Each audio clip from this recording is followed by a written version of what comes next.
You done with your Oreo? Yeah, done with my Oreo. Okay, good. Do we really know what happened? The brother did. The brother, that's what I thought too. I mean, that seems like kind of obvious. Hey, do you want to talk about death?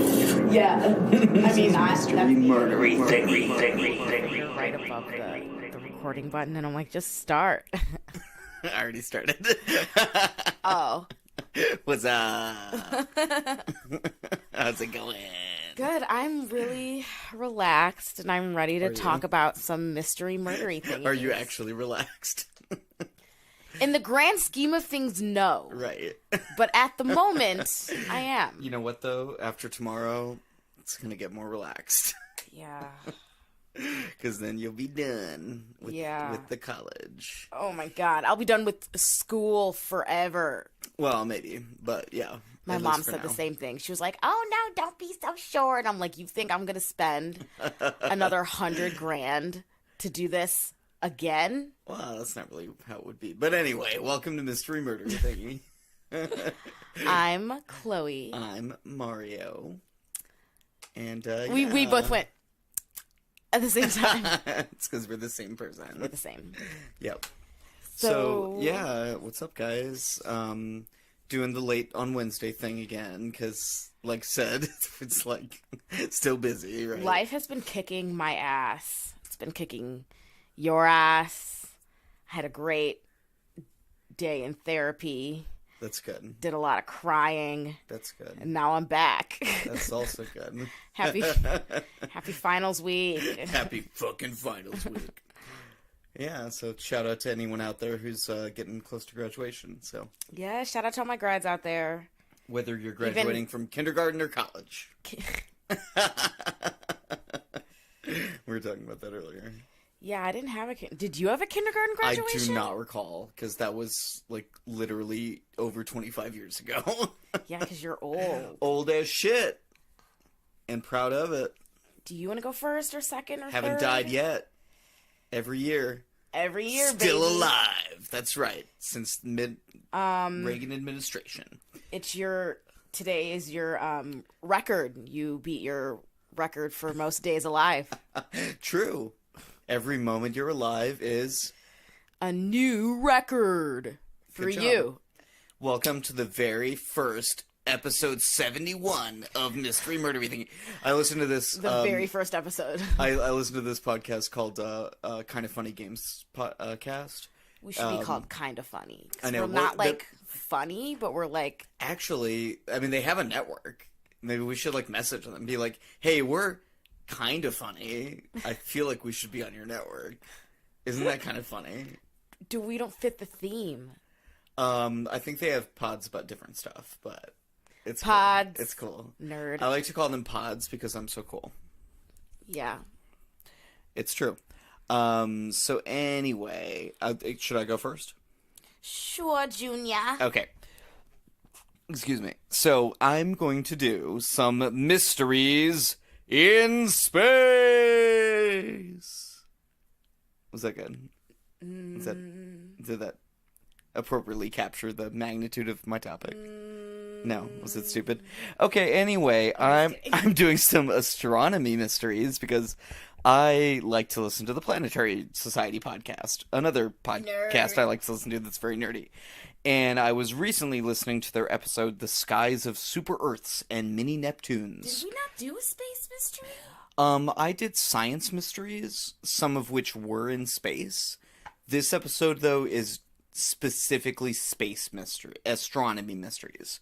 And I did not do any of these in a prior episode, so. Okay, cool. I'm in. All new shit. Yo, space is scary. And the Planetary Society podcast episode that I listened to had an interview with this really interesting scientist named Hannah Wakeford. And she does all this stuff with, modeling the atmospheres of different exoplanets. It's really, really interesting stuff. So anyway, I'm going to discuss some of those astronomy mysteries. Anyway. Okay, so the first one I'm going to do is about a star, a mysterious star, which is called KIC 8462852, or more colloquially, Tabby Star. It or sounds like Boyajian star. sounds like a license plate. Right. So I'm going to call it Tabby's star. So Tabby's star is about 450 parsecs away, about 1,470 light years. Just to give you some scale, real fucking far away. If you technical term.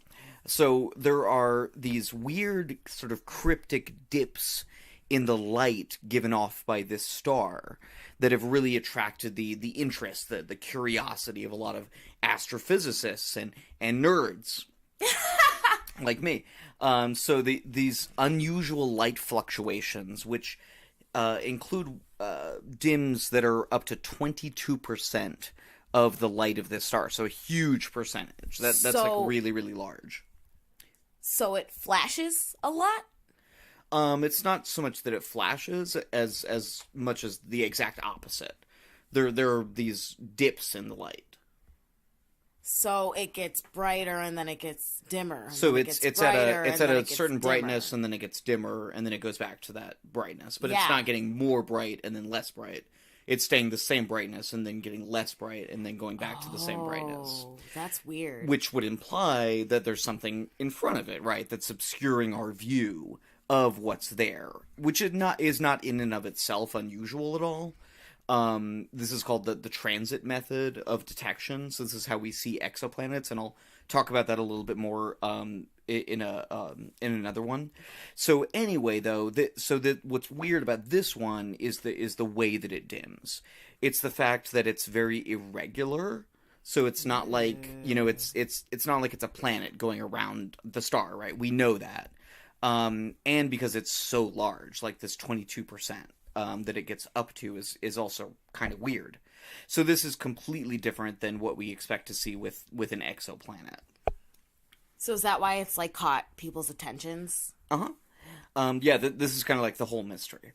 So this phenomenon was announced in September 2015 with an open source project, which is pretty common in physics or in astrophysics. There's like the SETI at Home project. There's like these different ones where people use their computers or they themselves actually look through like all of these data, right, that are created by these satellites to see like what's there. And that's how this was discovered. A sort of citizen scientist, amateur astronomer, noticed that there was this weird dimming, and they kind of like alerted everyone, and they've been looking into it ever since. So these data come from the Kepler Space Telescope, which was searching for exoplanets. But like I said, the one thing this is like definitely not is an exoplanet. Like we pretty much know that. But there are some hypotheses that have emerged for like what the hell could be causing these weird, irregular and weirdly large dips in the light put out by Tabby's star. Which is again kind of the whole mystery here.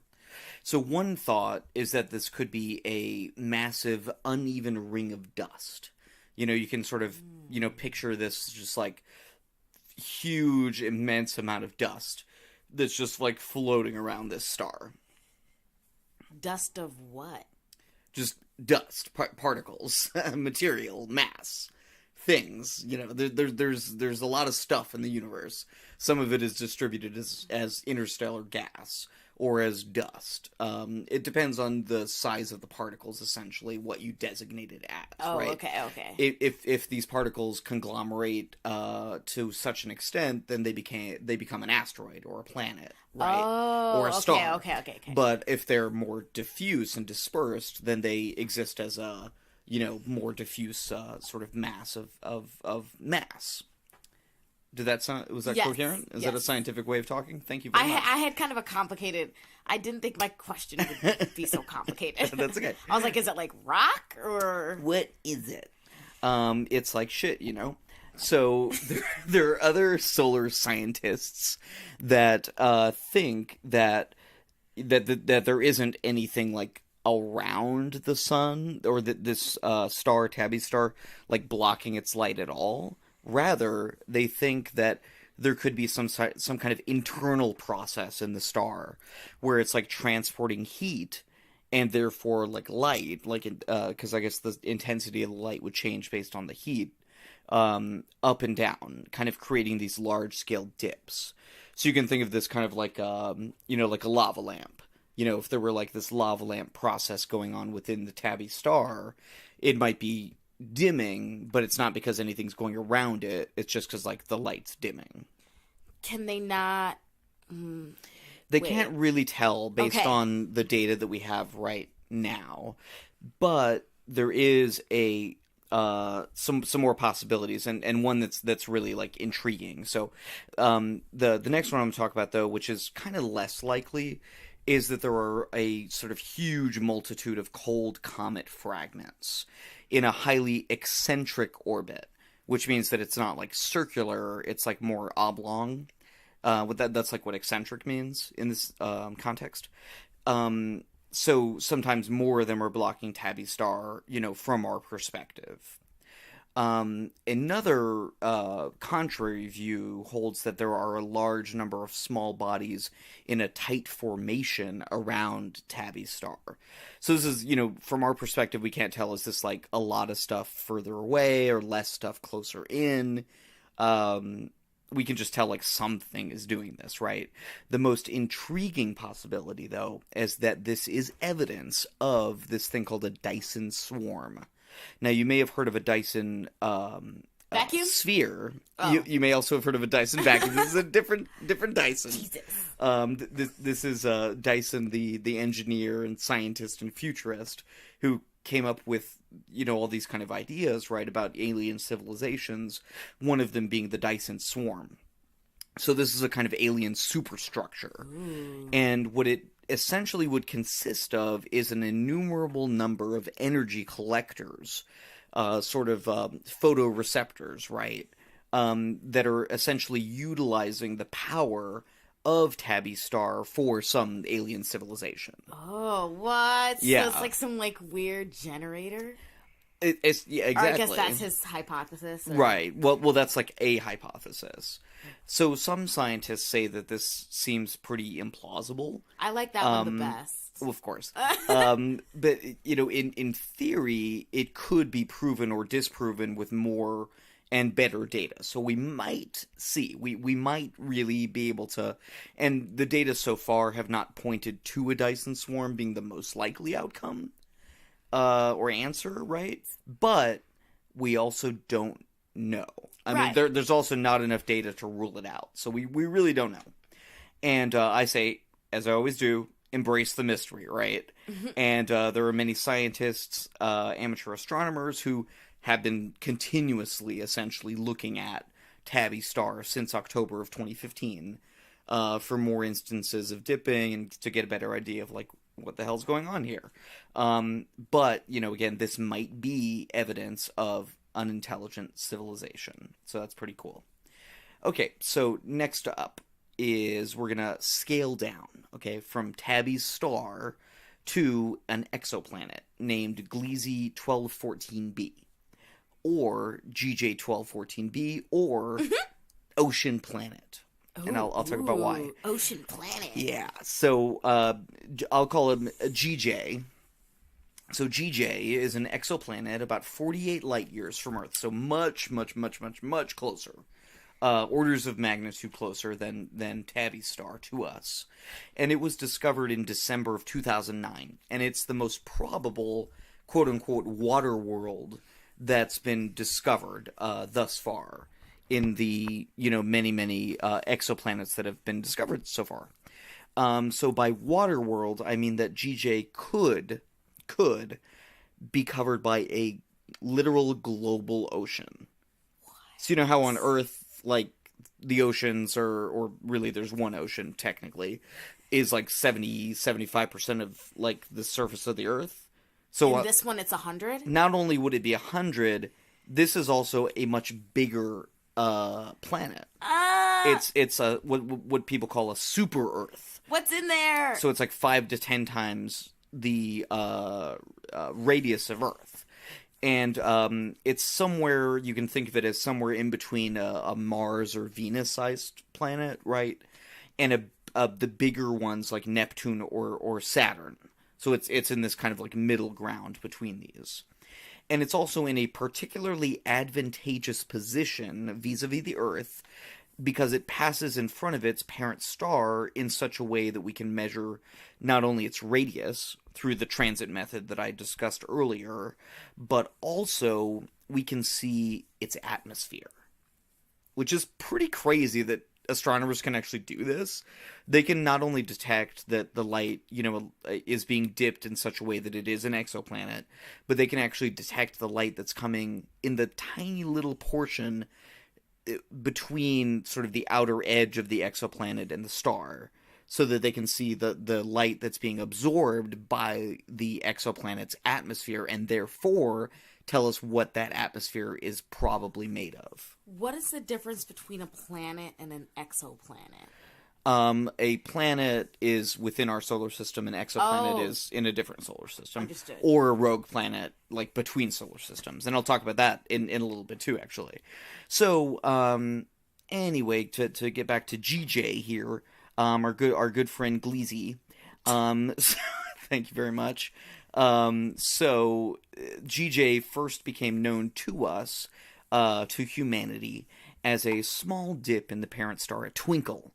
Right, if you want to think about it that way, in the parent star's eye. And this twinkle, a dip of about 1.5%, recurred every 1.58 days, from our perspective. So scientists knew this was an exoplanet.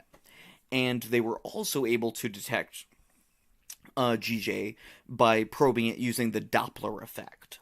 Which I don't need to get too into, but essentially this measures the subtle wobble created by an orbiting celestial body on the motion of a star. So this is just kind of how gravity works, right? A star is much bigger than a planet, right? So the effect of the star's mass on the planet is much greater than the effect of the planet's mass on the star. Okay. But there is an effect. So and that's it is what they measurable. measure? Okay. Yes. And we've been able to measure these wobbles for many, many, many stars, including our own star. And we know the, effect that, Mercury's having on the sun, and we take that into account, right, when doing these kind of calculations. So by using the wobble, we can find out the mass of the planet. By using the transit method, we can find out the radius of the planet. Given the mass and the radius, you can figure out the density. This is so much math. So this sounds really boring, right? So much math. But it's actually super important, because the density tells you, is this an Earth-like planet, essentially, right? Oh, okay. Is it a rocky planet? Because again, the density is how close are those particles together, right? Right. Or is it a more sort of like diffuse planet, like a Uranus, for example? So this one seems like it is more rocky. So it's more like our planet. But doing the spectroscopic analysis, right, where they can see what's in the atmosphere, also gives us some data. And what it has shown us is that there may be a water vapor atmosphere covering the entire planet. And that's what the scientist that I mentioned earlier, what's her name, Hannah Wakeford, that's what she probably thinks is going on here. So if there's water vapor, does that mean that there's a whole ocean? That the whole thing's ocean? Not necessarily. That's a good question. There are other ways in which it may also not necessarily be a whole water vapor atmosphere, but there are other kind of ways in which these data could be showing up as well. So, for example, there's this thing called hydrodynamic. Sorry, now that's later on. Sorry. Okay, so the reason why we think, though, that it probably is a worldwide ocean, or one of the reasons, is because of this thing called the hydrodynamic escape rate. So that's what I was going to talk about.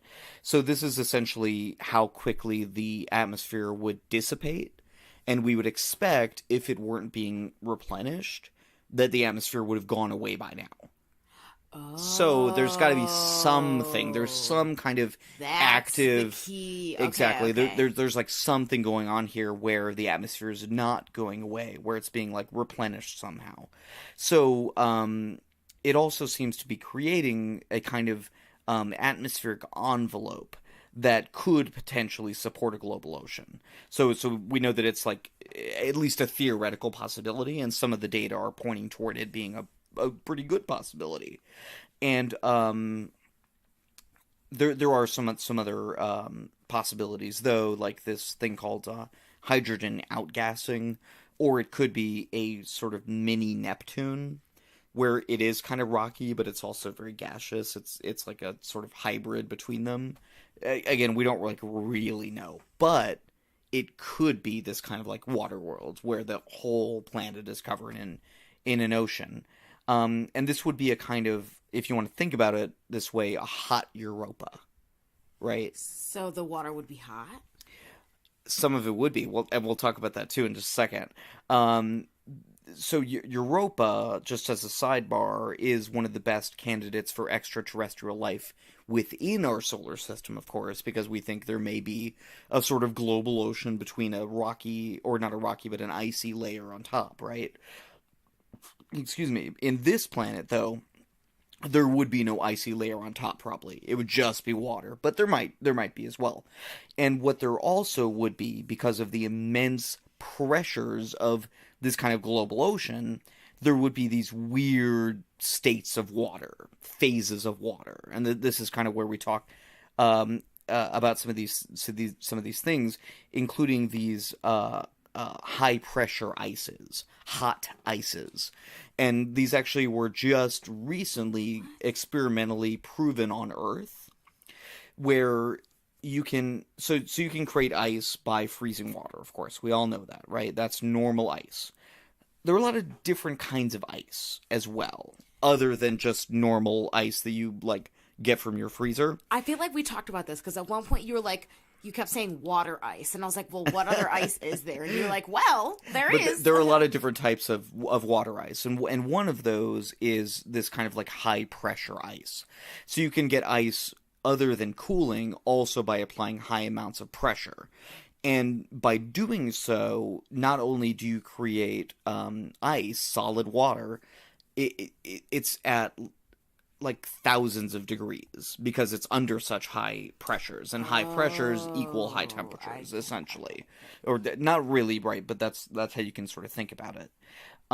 So yeah, there's this thing called Ice 7, which is a kind of high pressure ice with a higher density than normal ice that might create a kind of ice ocean floor deep within GJ or Europa and these kind of like ocean planets, right? And we know that Ice 7 is an actual real thing because in 2018 it was discovered trapped within certain natural diamonds. Essentially what happened was when these diamonds were created, they also trapped this ice, or this water ice right within them, and the immense pressures within the diamond meant that that phase of ice, that Ice 7, could actually persist even at the surface at, normal temperatures and pressures. So, I guess that begs the question, like, is there life in there? And that's the other big mystery, right? If you have a literal planet of water. That's like what I couldn't stop thinking about. I was like, okay, then like, well, yeah, what's in there? I mean, certainly if there is a water world, I mean, it would be more, I think, much more unlikely than not that there is some kind of life as we know it within there. Like what? That's so exciting to like think about. I know, right? Like cephalopods, or maybe like some kind of mermaids. Weird... Could be, probably. I'd think so. Ariel's down there. Ariel. Her name is Ariel. Okay, so my last one more mystery in space. So this one is truly a mystery. Because with this one, we don't actually know whether this thing actually exists. And this thing is so-called Planet 9. Ooh, I feel like I've read about this. Oh, and this is by far the most famous one of the ones I'm going to discuss today. Everyone knows about this. It's been a topic of discussion probably since people came up with the idea of planets. I know, yeah. Well, we discovered one planet. Well, is there another planet? Oh, we discovered 2 planets. Is there another planet? You know, and that's why some people prefer to say next planet. You know, or Planet X. Planet X is another common demonym for these types of ideas, and people get into sort of, I think, kind of silly semantic arguments about, you know, is it Planet 9? Well, Pluto's a planet. Is it Planet 10? And if Pluto's a planet, well, then Ceres is a planet. Well, you just sort of like get into these circular arguments. But suffice it to say that many scientists and other people believe that there is another planet other than the ones we know about, far, far out. And far out, man. It's real far out. So you can say Planet X, Planet 9, whatever. So because there have been, you know, numerous and mostly incorrect inferences of unknown planets in our solar system over the years, we do need to be a little bit skeptical, though. So this specific planetary mystery started, in a sense, in 1846. Way back in 1846. Back in your days. Oh, yeah, totally. That's when I was alive. When Neptune was discovered, scientists naturally thought, okay, more planets to come, right? Like we were just talking about. Especially because of certain inconsistencies that they thought they had detected in the orbits of Neptune and Uranus. And one of the people pushing these ideas was this sort of discredited astronomer Percival Lowell. And I'll talk about why he's discredited in a minute. He spent many, countless lonely hours, Percival did, scouring photographic plates with a magnifying glass, trying to spy his predicted planet. But to no avail. He did not spy the planet which he was looking for. So Lowell, like I said, was discredited because he had predicted that the, you know, sort of like what we perceived as being like these big tracks, right, in the surface of Mars. He said that those must be irrigation canals for a civilization of people that lived on Mars. And he was like, no, it's definitely that, guys, like, for sure. And, didn't end up being the case and we knew that in his lifetime as well. We got good enough, you know, astronomical, you know, telescopes and such where we could see that's simply not the case. That's also pretty wacky. Well, you think so, but I mean, given the information he had at the time, yes, people called him wacky at the time too, but it wasn't like completely off base, I suppose. So, astronomer Clyde Tombaugh continued the search after Lowell's demise, and eventually he did find a new planet. This was Pluto, which of course has gone through various designations of varying levels of planethood, one might say, over the years. So Pluto's relatively diminutive size, however, precluded it from being the fabled Planet X, you know, kind of in the way in which they were trying to discover, because it wouldn't have essentially changed the orbits of anything else, so it's not accounting for these weird inconsistencies.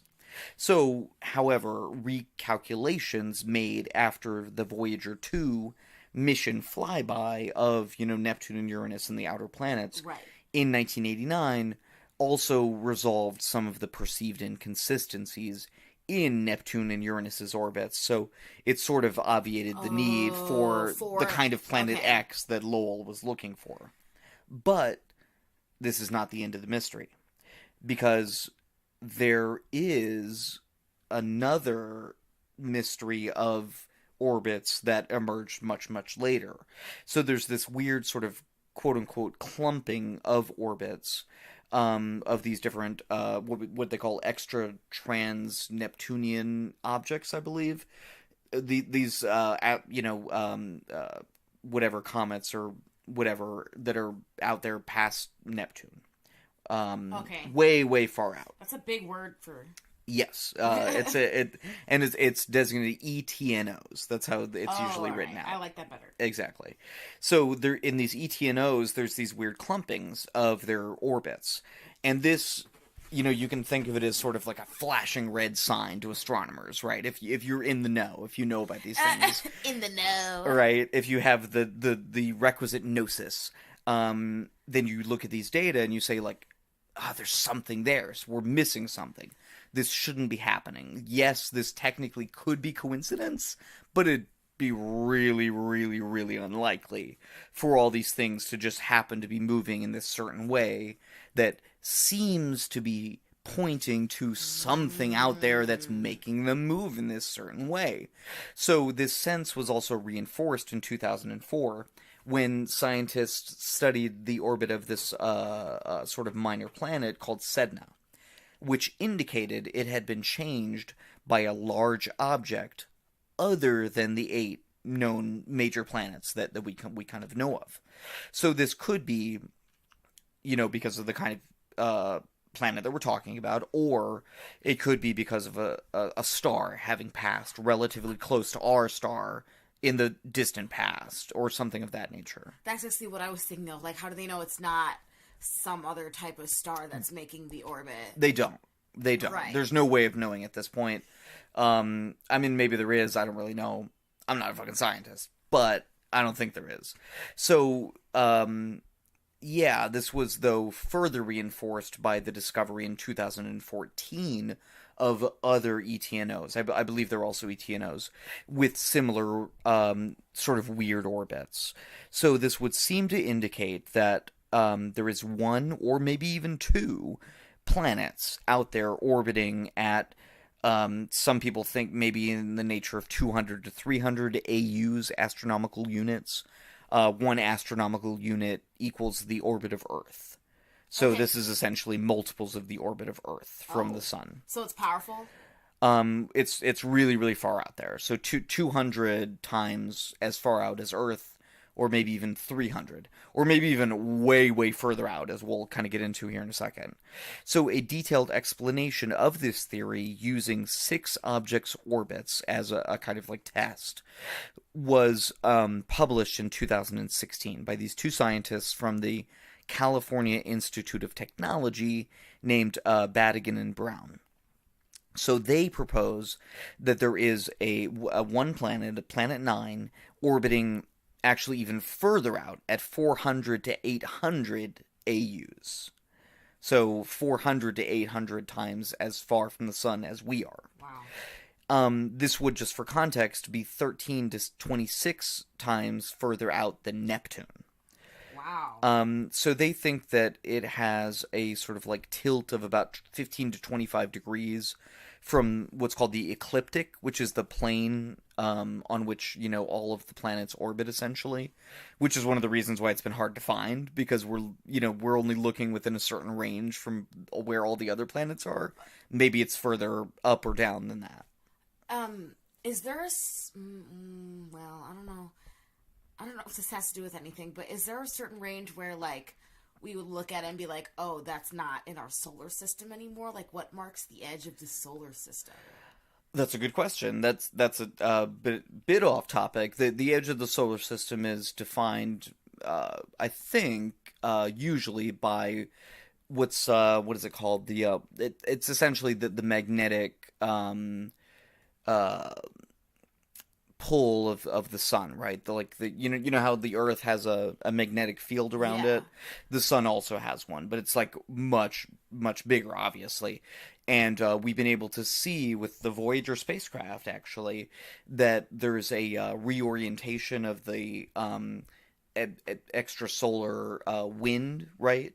That seems to indicate that they've gotten to the edge of this magnetic envelope around the sun. And that's, in a sense, the end of the solar system. So, with this Planet 9 or whatever, they know that it's being pulled by our sun? Well, or is that part of the mystery, I guess? Do we not know? Or? Well, they're positing that it's a planet that orbits our sun, yes. Okay. If it weren't a planet orbiting our sun, then it wouldn't have these gravitational effects on the extra trans-Neptunian orbits, because it would have just come in and into our solar system and out of our solar system. Okay. So, in order to take into account, to solve the mystery, right, of these clumpings, it has to be that kind of planet. But, it could have started out as a rogue planet, certainly, Because another mystery is, well, if there is such a planet, well, where did it come from, right? How did it get to be so far out from the sun? Some people think that it was formed out there. Some people think that it formed within, the closer end to the sun, and then was pushed out there by an interaction with, Jupiter or Saturn, like early in the atmosphere, or early in the formation of our solar system. But other people think that it might have been a rogue planet that is this kind of planet that's just drifting between the stars, then got captured by our star, or it could have been orbiting around a different star that then got close to our star, and our star stole it. So the sun might be a thief, which is crazy. So there's lots of theories here. And it's sort of impossible to know. I mean, I don't know if that mystery would ever necessarily get solved, unless, of course, we, found this planet, went to this planet, studied it, which technically could be possible. Badigan and Brown think that if there were such a planet, that we could get there in about 20 years, using the sun as a sort of slingshot. So, and I think this is the Voyager, but did we ever send anything out there just to see how far it could go? I mean, with Voyager no destination, just send it out there. Yeah, I mean that's the end of the 2 Voyager missions. They're sent out. They were sent, in a trajectory out, going out of the solar system, just to see when with they enough lose energy contact or whatever. To get information, about the edge of the solar system, and also just because there wasn't anything else to do with them, essentially. Yeah. They had enough energy to escape velocity from the solar system, and they'd already gone, essentially around the planets that they could go around, and that was kind of. And now we're still getting data from them. We'll still be getting data from them for years and years from now. Where are they? We're way off topic. I know, that's cool. So if I recall correctly, Voyager 1 has probably exited the heliosphere, I think is what they call it, the magnetic, or at least the direct pull of the sun. I might be messing some of this up. I'm not sure. But the one is a little further than the other, essentially. They're both pretty far out there. Out there. They're like from out there. Us. Yeah, and there's something that humans made, which is it's so cool. It's this space is too much for me. I can't. I know. So it seems like it would be impossible to detect this kind of planet, right? With just a telescope, but apparently it's not. Apparently it is technically possible with the kind of planet that they think they're looking for to actually detect it. But it's going to take more searching, and may take us waiting until the long-awaited, oft-delayed James Webb Space Telescope finally gets into space, because it was supposed to already be there this year, but it's not. It's probably going to be going up in early 2021. So that's going to give us a much better capability than the Hubble, which of course is now the gold standard of the space telescopes that look in the visual range or whatever. Once JWST gets up there, maybe we'll be able to find Planet 9, and this mystery will be solved. But maybe not. Maybe it will remain a mystery forever because there's nothing actually there. We really don't know. So anyway, that could be a huge disappointment. I know, it's happened before. So my sources were Wikipedia, mainly Wikipedia. Of course, the page for KIC 8462852, Dyson Sphere, Gliese 1214b, Water 7, Planet 9, other nerdy Wikipedia pages, etc. And, of course, that Planetary Society podcast episode that I mentioned earlier with Hannah Wakeford, and her discussion of it is really what sparked my thinking about doing this episode. So thank you to Hannah for being an inspiration, as so many scientists are. I love a good scientist discussion, talking about shit that I don't know what the hell they're talking about. Okay, so that's my story for this week. That was wild. Thank you. There was a lot going on in that. And no murder, which is nice. To take a break. A little refreshing. No one got fucking gunned down in the street. I don't have any murder either. That's good. This is a pure thingy episode. This is a pure thingy episode. I am talking about a really weird. I'm talking about a weird weird phenomena.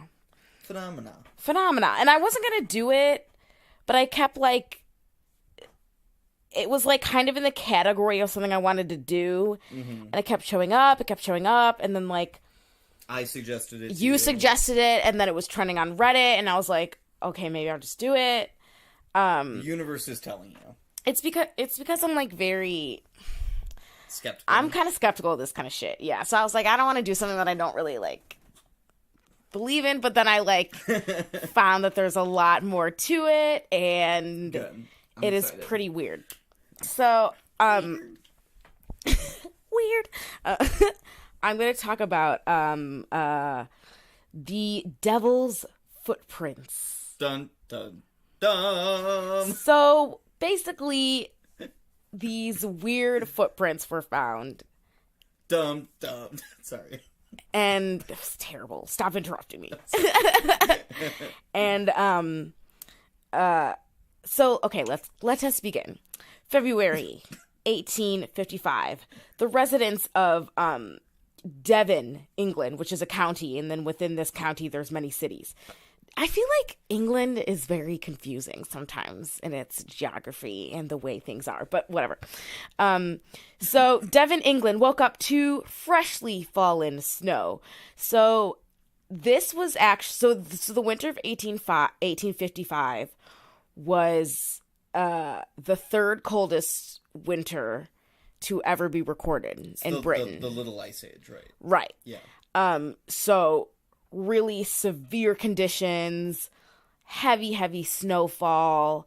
Temperatures were recorded in the negatives from January until March. Yeah, it was wild. Wow.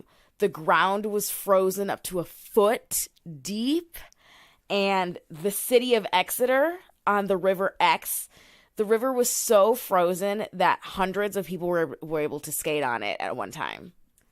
On a river? Yes. Wow. Yeah. That's crazy. Like, safely. It was a time that I'm glad I did not live in. For so many reasons. Because fuck that so much.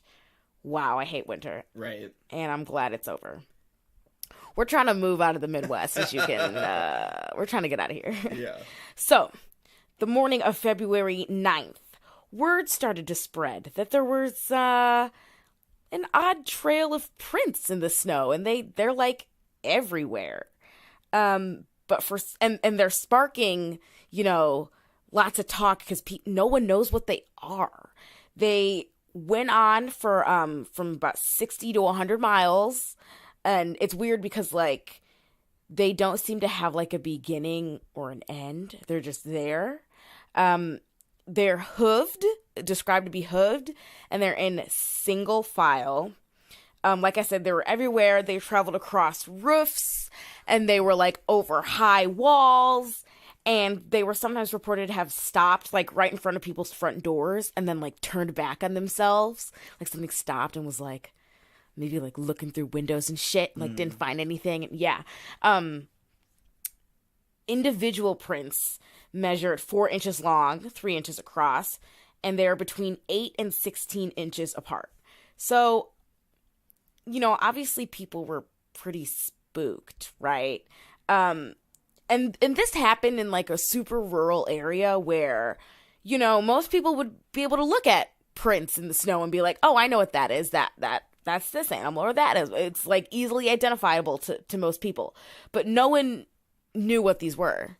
And the fact that they were single file is weird, right? Really, like, immediately you're like, I don't know any animal that hops on one fucking, hoofed foot. Like, what the hell? They were so weird. So there were later reports also, which I heard this and I was like, that's a rumor milled claim. This is bullshit. But described them as slicing through the snow, quote, as if the snow has been branded by a hot iron. I saw it. The snow had been branded like a hot iron. It was the devil. This is Britain, not whatever that was. That's just me. Oh. It was the devil. It was the devil? Oh, no, what does he say? Have you ever seen the devil, Mr. Proctor? The Crucible. Go see it. So, where? Just in general? Yeah, no, there's a movie that's okay. The movie's not that great. Anyway, go on. You know me, I like most movies. Yeah. So there's lots of reports in the press, and I actually found like a paper that had tons and tons of source material and like primary sources of like newspaper reports at the time, and so I have a lot of quotes from there. So the Times reported, this was February 16th, 1855, quote, "If I had a good British accent, I would read in a British accent, but my British accent's terrible, so I'm just not even going to consider." You don't want to offend the Brits among our listeners? I do not. Okay. All three of them. Considerable sensation has been evoked in the towns of Topsham, Limpstone, Exmouth, Teignmouth, and Dawlish in the south of Devon, in consequence of the discovery of a vast number of foot tracks of a most strange and mysterious description. The superstitious go so far as to believe that they were marks of Satan himself." End quote. Woolmer's Exeter and Plymouth Gazette in February 7th said, quote, "It appears on Thursday night last, there was a very heavy snowfall in the neighborhood of Exeter and the south of Devon. On the following morning, the inhabitants of the above towns were surprised at discovering the footmarks of some strange and mysterious animal endowed with the power of ubiquity, as the footprints were to be seen in all kinds of unaccountable places, on the tops of houses and narrow walls, in gardens and courtyards, enclosed by high walls and palings, as well in open fields." End quote. So was what was also peculiar about them. They were on like 12-foot wall, like on the sides of walls and shit like that. Yeah. And that's where, I know you were talking about earlier, like, oh, be skeptical. Obviously, I'm a very skeptical person. But, like, something happened here, right? Something happened Like, something here. Unexplained happened here. Yeah. And I think the big thing was that there were so many... It was like if Twitter was a thing, it would have been trending on Twitter. Everybody... sure. It was definitely, like... It was in the paper for like a couple weeks. Wow.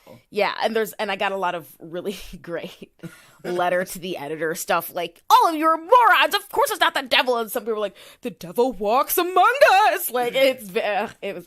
People are always the same. If this exact thing happened in New York City today, people would be saying the exact same thing. I mean... Like, there would be some people saying it's definitely the devil, and there'd be people saying, like, you people are fucking idiots. Like, people do not change.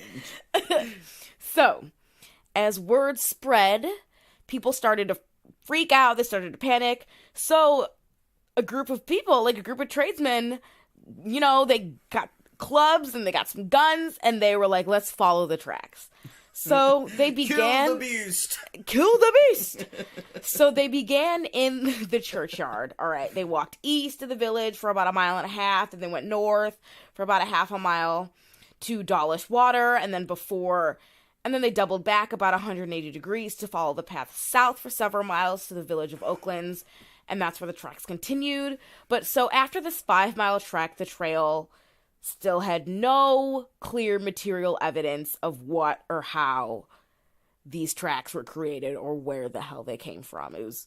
It's very bizarre. One of the men remarked that, quote, "The tracks had stopped and started suddenly in the middle of fields, as though they had been left by a bird or something more mysterious that had taken wing." End quote. There have been other sightings of these footprints as well. This was not the only time that there have been, like, people have been reporting these weird footprints. So, January 10th, 1945, near Everberg, Belgium, these bizarre prints were found in the snow on a hill behind a place called the Chateau de Morville,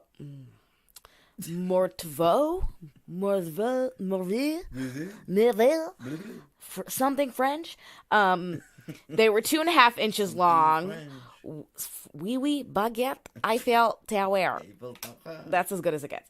So they were 2.5 inches long.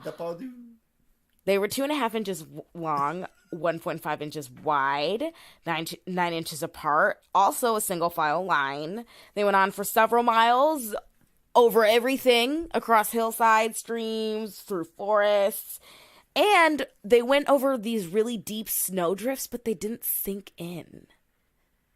Yes, very peculiar. Supposedly, it also happened before the incident in Devon, this time in the May of 1840 on the remote Kerguelen Islands of the southern Indian Ocean. So this place, and what makes this bizarre, yes, it is in fact raining. It sounds like hail. No, Anyway, it's just this house. Okay. I love the rain. Okay, go on. I'm distracted. Sorry. Okay. So, so the thing that's like also peculiar about this one is that this is like very remote land. It's all very barren. The nearest civilization is the Madagascar Islands, and that's 2,500 miles away.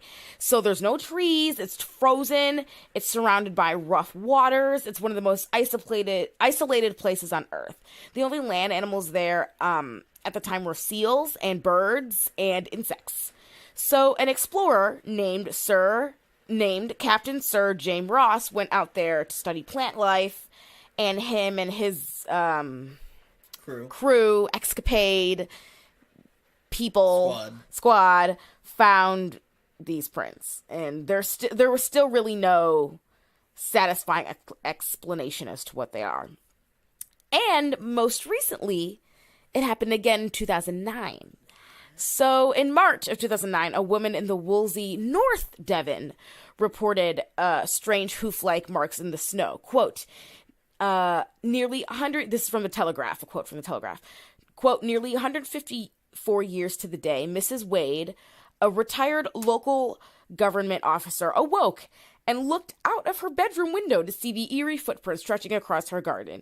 She says the footprints stretched 60 to 70 feet across her garden in an arc shape, running from below her window to the other side of her garden. She said, quote, I looked in the garden and it really intrigued me. It was a complete blanket of snow. There were no other marks in the snow at all. I can't believe when I saw the footprints were in the shape of a cloven hoof, end quote. So what she did, she called in a zoologist named Graham Inglis. Not a priest.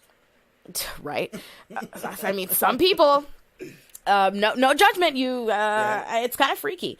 So she calls in a zoologist named Graham Inglis, who took a look at the footprints, and Inglis was like, quote, this is certainly a first for me. The footprints are peculiar, but they're not the devil's. I don't believe the horned one has been in Wolsey. Personally, I think it belongs to a rabbit or hare, but quite an academic punch-up has started over it, end quote. So it definitely got people talking. Mm-hmm. So here's some theories. So one of the main theories, obviously, that was some other animal. A lot of people said it was some kind of bird, which explains the tracks appearing on rooftops and such like that. Sure. But no birds really have prints like this. That's devil bird? Sure. I'd buy it. Did you make that up? Yeah.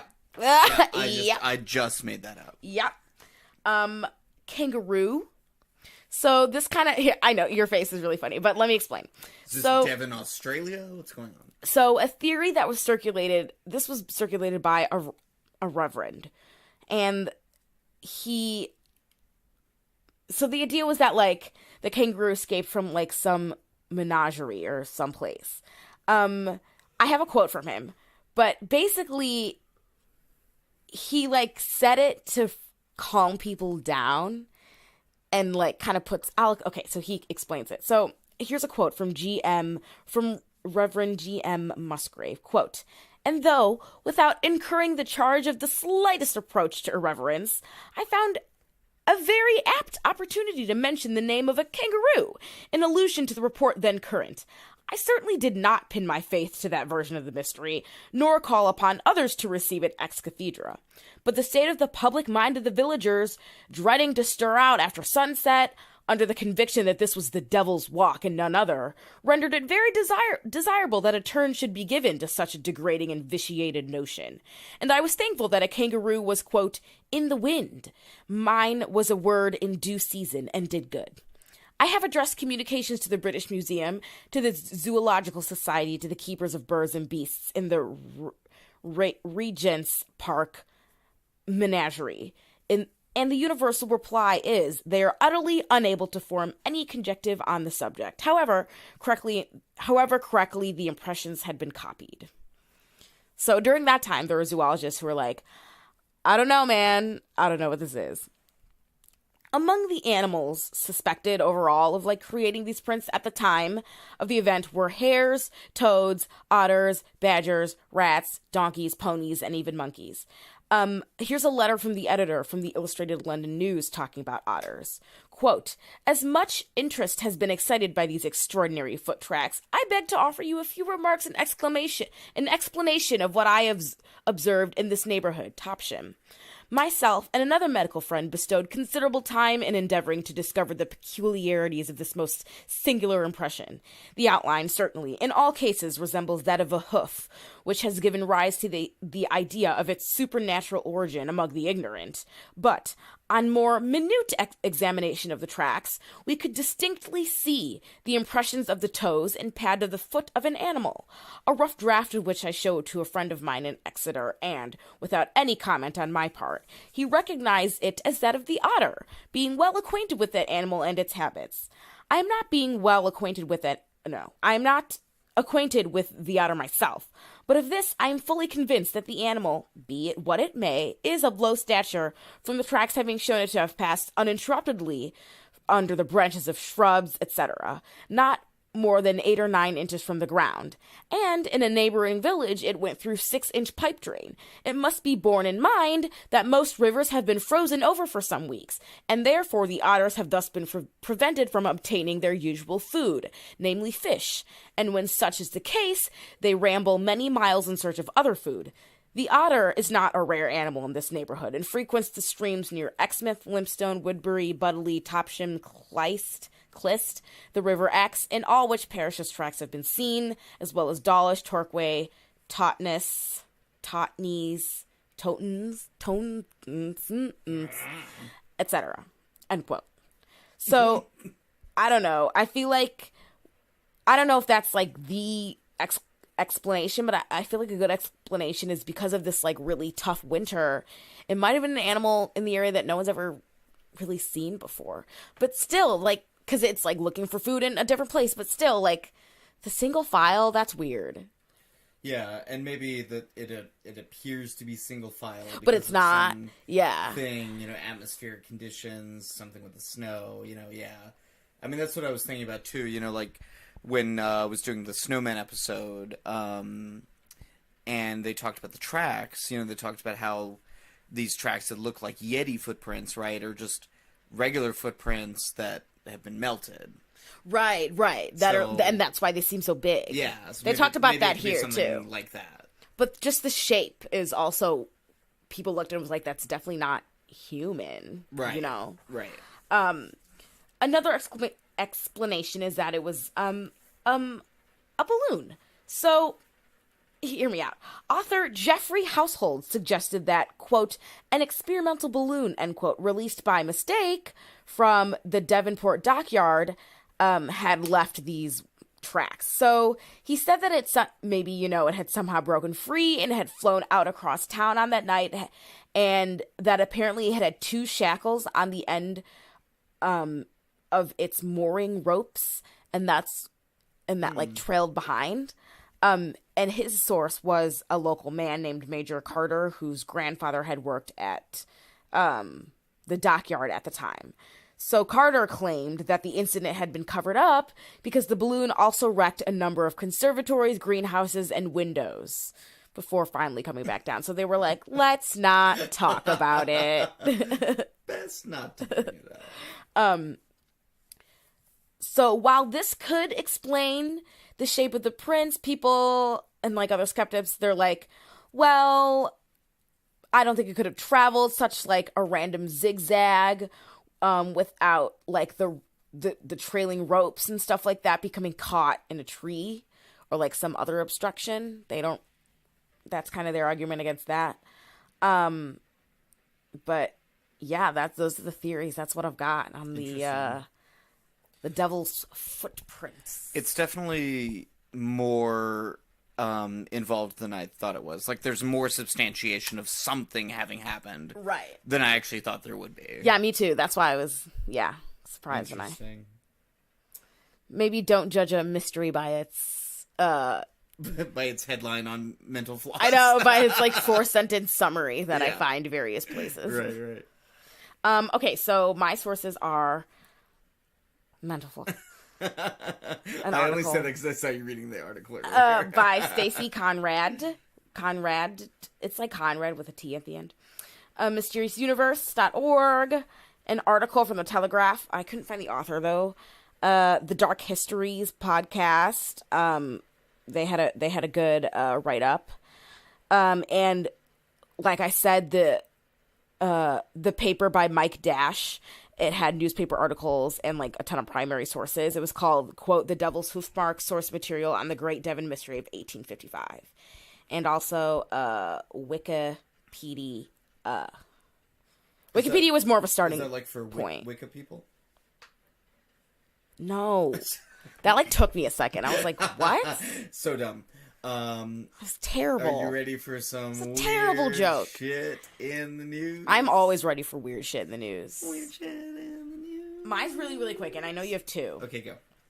So, this happened in Georgia. Georgia. So, I'm not going to read the article because it gives away I'm not going to read the title because it gives away the whole thing. But basically, there were 3 Georgia women who bought a box of Legos while visiting a Charleston consignment shop. What's a consignment shop? That's like where you get a space and you sell stuff, like your old stuff, like antiques or stuff. Oh, okay. You have like a little booth, Okay, so these women bought a box of Legos in Charleston, and when they opened the box, there was, surprise, $40,000 worth of meth. Oh my god, your face. No. So, the sheriff's investigator, Jim Riggs, says that the women gifted the box to a child, and they opened it, and they discovered the 3 pounds of drugs. They turned the drugs in to the sheriff's office. Boring. Called in. I'm just kidding. They called in the DEA. So they say they don't know, but they determined that the drugs were likely mailed to the wrong address, and I guess that dealers ship drugs to empty or abandoned addresses to be picked up, but the USPS doesn't really leave packages at those sites. So instead, they're left with a neighbor or auction off when unclaimed. So that's what they think happened, which is unfortunate for whoever's meth that was.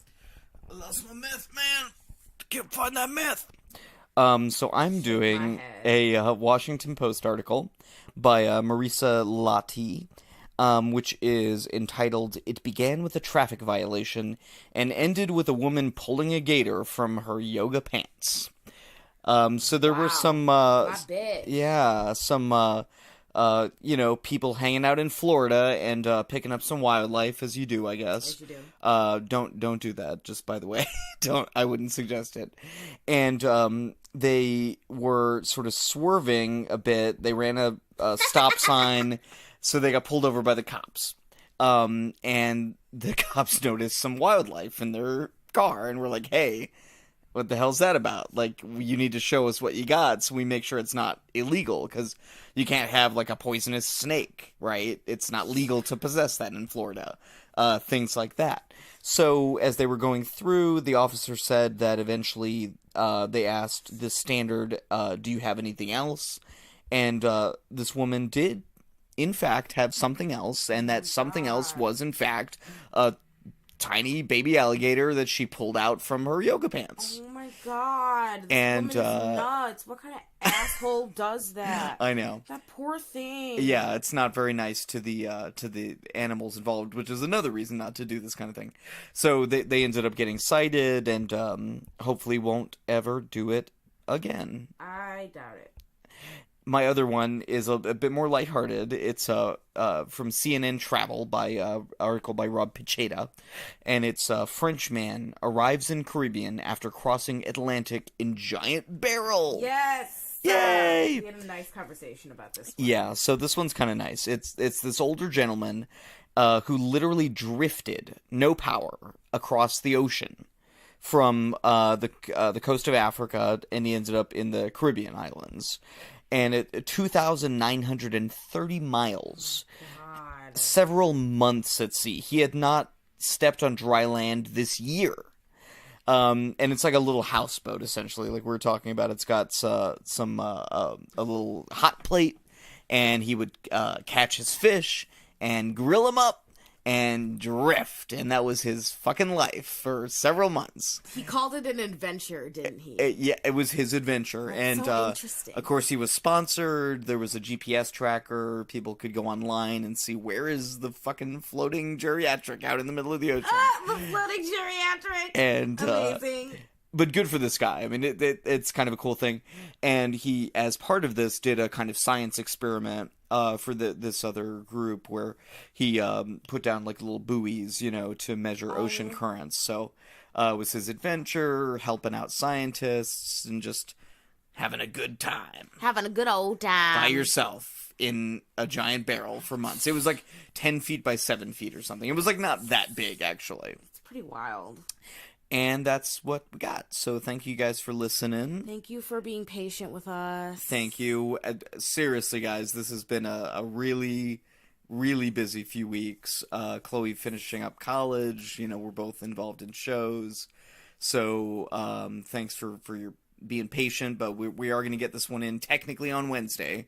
So I'm going to go home and post this right away. So give a look at our Patreon, at my Twitter, MarioTex30. Follow us on Twitter and Murdery Thingy, I think is our handle.